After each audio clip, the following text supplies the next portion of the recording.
If this card is Synchro Summon, you can target monsters your opponent controls or in the graveyard up to the number of Synchro materials used for this card Synchro Summon and banish them. Block Dragon's going away, isn't it? All right, big dogs. This time around, we're going to be playing one of the best decks, if actually the best deck from the new set. Tamites is going to be showing us Crystron and how powerful it is. In case you guys didn't know, Crystron has been the worst Yu-Gi-Oh deck. One of the worst Yu-Gi-Oh decks all the way up until now. Now it's an incredibly competitive Yu-Gi-Oh deck. It's the best deck out of the pack, if you ask me, and one of the best decks in the game. And, you know, Tamites is going to be showing you quite a few combos. He'll start off by using the old Sulfador, summoning itself, destroying itself, and then using its effect to summon out a Crystron. That'll get him Smeagol into Clockwork Knight. And then Smeagol banishes itself to be able to add the Crystron Inclusion. The Inclusion is a new card that allows him to add a Crystron card from his deck to his hand. And Sulfador summons himself to be able to destroy Crystron cards and then can send two. We'll then use Inclusion to be able to summon a Crystron monster from the graveyard. We'll summon Tristaros. And so there's two different lines you can go with this deck, right? You can force your opponent to go into like, force you to nib. This is hypothetically if you had your normal summon or something else into the deck and you didn't have to invest this wonky combo. And you would do that by summoning out your Sophanir, making Cyber Dragon Nova, and then Cyber Dragon Infinity, and then, you know, your opponent can't nib you, or they'd have to preemptively nib you. So we don't have access to that line, so we're going to summon out Tristaros, but it doesn't mean that we are threatened by nib. So Tristaros is really, really good. It allows you to be able to summon a Crystron monster and then Synchro Summon anytime your opponent activates a card. So we get to quick Synchro into Samurai Destroyer before he nibs us, which is pretty freaking good. It allows our Samurai Destroyer to resummon itself back to the side of the field. And if I'm being honest, guys, this is Master Duel. We could have made a Link Spider, a Predaplant Vert Anaconda, Dragoon to blow up, but that would be a cop-out, right? We still have quite a few effects that we could go ahead and take advantage of.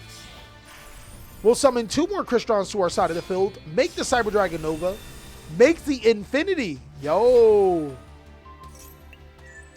Attach to Nibiru, set the Droplet, and pass. So without playing generic cards like Red Eyes Fusion, Red Eyes Black Dragon, and Dark Magician and stuff like that, we get to make our own Red Eyes Dark Dragoon. While not as powerful, it doesn't require any bricks for the deck. And through a Nibiru to Primal Being at the most clutch point is really good for Crystrons here.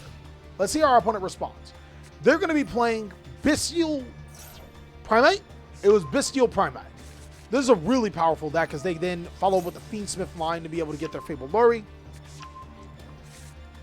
We're going to DD Crow the Fabled Lori, which means they have to chain their Bystial monster if they want to get some advantage off of that Fiendsmith track. And now they're going to go Druis Worm into the Crow, which we will Cyber Dragon Infinity. I think that's incredibly smart because if you allow Druis Worm to be summoned, he can chain block it to get rid of the Infinity. So you obviously have to do it on that. We now summon out the Bystial Lubellion. Lubellion doesn't have to fear Infinity, so we can get the Branded Regain. We then follow with Boldrake, giving him back to DD Crow to draw another card. And now we'll go Primite Lordly Load to be able to get Primite Aether Barrel. Okay, this is pretty much cook here. Aether Barrel gets us another Drill Beam to our field, so that's going to be another form of interruption. We make Moon of the Closed Heaven. Heaven gets into Fiendsmith Requiem. And this is like a really good thing about Crystron, right? Normally when you go Droplets on a Requiem, which, I mean, is an insane play if you're getting rid of a monster, you lose card economy. But since Smeagol needs to be in the graveyard anyways, this is like a +2 for him. He's always ahead with this particular deck. So we'll Droplet the Requiem. Then they'll go the Lordly Load. We'll Ghost Ogre the Lordly Load. I thought right here an SP Little Knight would be good. But, I mean, I guess it doesn't make any sense. It really doesn't matter. Because he's going to make the Super Star Slayer, which is strong enough to attack over the Infinity and get rid of the Nibiru Primal token. And his board is actually, his board's pretty stacked, right? The Drill Beam's useless, but he does have Bystial monsters in graveyard. He has Druis Worm in hand. He has Branded Regain to be able to summon and get advantage. He's actually in a really good spot. And we have one card in our hand, and it's the Crystron Inclusion. By the way, he Ash Blossoms the Search. All right, so what do we do with no cards in hand? A lot of decks would stop right here, but we still have those Crystron cards. We'll use Smeagol to be able to get another Inclusion. We'll then use Sulfador to destroy to summon itself because it can summon itself from the graveyard. Great for droplets. On the summon, they'll use Regained to be able to summon out their Boldrake, and Druid Swarm to get rid of another one of our cards in the graveyard. I 100% think that they should have done this on their Moon of the Closed Heaven. There's no way they, like banishing our Cyber Dragon Infinity, there's no way we're summoning this card from graveyard. There's no way, even if we recycle it back, like, the odds are there that he could play another Nova. Is he playing another Nova? Of course not. He's not playing another Nova. Like, nobody would do that. But it would have been so much better to just cycle back that Moon of the Closed Heaven so we can go back in the combo from our opponent's perspective. Because now we still have 2 interruptions with Boldrake and Druid Swarm, and we get a draw off of Branded Regain, and we would have got our card back. We're going to use Inclusion to be able to summon out the green, then Sulfenir to discard the Inclusion to summon itself. We'll destroy Sulfenir to be able to summon out Tristaros, then use green to summon out a Tristaros number 2. Now we're going to summon out the Crystron Electus. This card's actually crazy. It allows us to add a Crystron card from our banishment or graveyard into our hand. It also has other cool effects that we're not going to be able to gain advantage of because they're going to Boldrake us with the Druid Swarm. Now right here, he does make a mistake here because we'll get Crystron Cluster. He goes Druid Swarm to send the Tristaros. I think if he just passes, if he doesn't use his Crystron, we actually are in a worse spot as the Crystron player. If he doesn't activate a monster effect to target or activate any card effects from here on out, Tristaros does nothing. But we're going to chain the Tristaros to the effect of Druid Swarm, making it miss his effect and getting further into our line. We'll make another Electus here. Attack over the Boldrake. Smart, smart. Set the cluster and then pass our turn. It's up to our opponent. If they had one monster, they go into full Fiendsmith line? Probably not, because they still have Requiem. So they'll set a card face down. We'll activate Crystron Cluster, and this card's also crazy. It says Crystron cards you control cannot be banished by your opponent's card effects. That actually can come up. It also says target one face-up card on the field, or if you control 2, or you can target 2 if you control the Crystron Synchron monster. Shuffle one Crystron card from your graveyard or banishment into the deck, and if you do, destroy the targeted cards. So we'll be able to get rid of his 2 cards and proceed forward. All right. Now we get to play from our graveyard. Inclusion brings out the Tristaros. He then activates Maxi, which we just so happen to top deck the Ash. I mean, that's pretty much game from here. It's not much our opponent can do because we have so many cards to be able to play in our graveyard. I don't think there's much that can be done. We're going for game this turn, and they're all a lot of resources. Just really, really good masterclass on Tamais, showing you how this deck can stand with some of the best of them. Now, some of you guys may not be convinced. You may be like, yo, Callie, that was just a nitpick game where, you know, you went first. What if he goes second? Well, this is against Adamantipator, the deck that loves to go second, right? Or go first. And we don't have any hand traps, and it already looks like they're going to be hitting really well on their Adamantipator cards. So they're going to go to Prinkets, Meow Mew, Roxy's, get rid of Nib, go to Dropsies, they're playing all the Prinket cards. They're going crazy. Bro, they're hitting with every single rock card.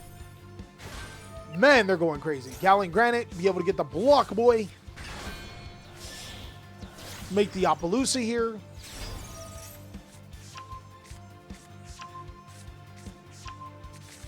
Getting more card. Oh my god. This is actually disgusting.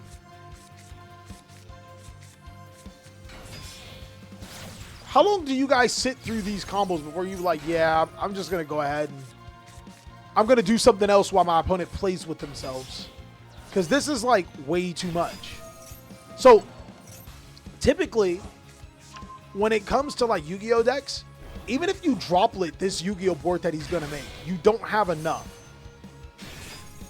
You never have enough. Man's really put 1, 2, 3, 4 monsters that you all have to address.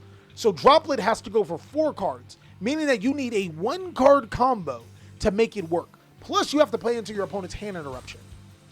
Come on, guys. That's insane. We draw 4 wolves for the next card. Terror Top, discard 4.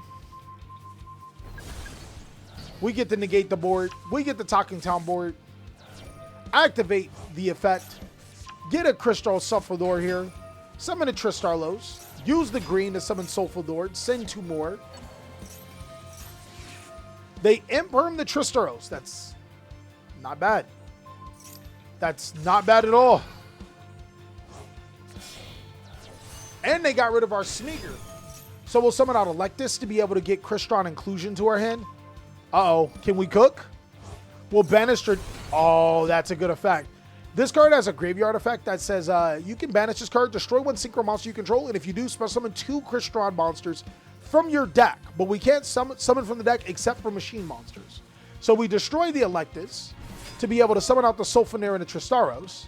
And then the effect of our Electus summons out another Tristaros, and we get to make the Quarry Quandax. If this card is synchro summon, you can target monsters your opponent controls or in the graveyard up to the number of synchro materials used for this card synchro summon and banish them. Block Dragon's going away, isn't it? Bye, have a great time. Get rid of that. Sulfador, destroy our Quarry Quandax. A lot of times players would be like, oh, we're done. We'll take their Baron. Oh, no. There's no way he makes Infinity too, right? He discards to summon the Sulfanair. Sulfanair then summons another one. He makes Nova. Oh, man, this is crazy. And he's still not done? Yeah, man. Look, you guys can say that Droplet won him the game. I don't think it was even close. Man's not only Dropleted the board, he took his Baron, used it against him, and made full combo afterward. This is just how good the deck is. And our opponent did have outs. They had outs. It's not enough.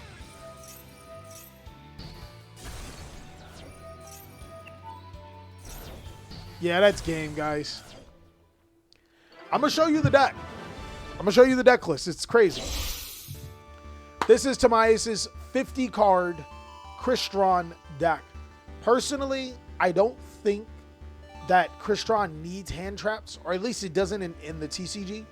And Master Duel, it might be a totally different thing. Regardless, this is a 50-card deck. It's fairly consistent, since these are pretty much all one-card combos, so you're pretty good on the one-card combo thing. And it's a really, really good deck. Man plays like 50 million interruptions, so like, how can you be mad? We're playing like 3, 6, 9, 12, but it was crazy. It was crazy. I genuinely like this deck. And if you guys want to see more Crystron games, you already know what to do, or share your games. Catch us on stream when we do replays. It's going to be really, really awesome.